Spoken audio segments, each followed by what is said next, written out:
و در رشته نقاشی فکر کنم آقا باید باشه، درسته؟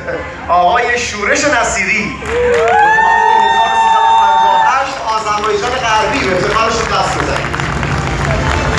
ایشون از جانبازان شیمیایی 8 سال فارغ التحصیل هستن. فقط یه با بسیار حق دارد.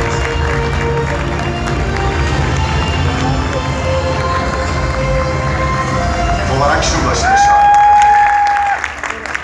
این هم از لیست 8 نفر سوم و اون تک جایزه‌ای که آخرین جایزه ما هست.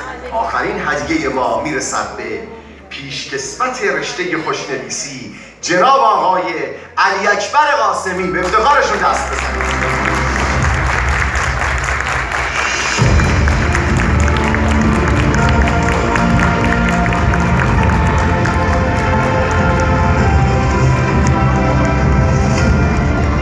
بله جناب آقای قاسمی هم در جمع ما هستن، دارن تشریف میارن. مبارک باشه انشاءالله. به افتخار همه برگزیده هامون دست بزنید. در واقع به افتخار همه شرکت کننده هامون دست بزنید، چون همه به زعم ما برگزیده هستن.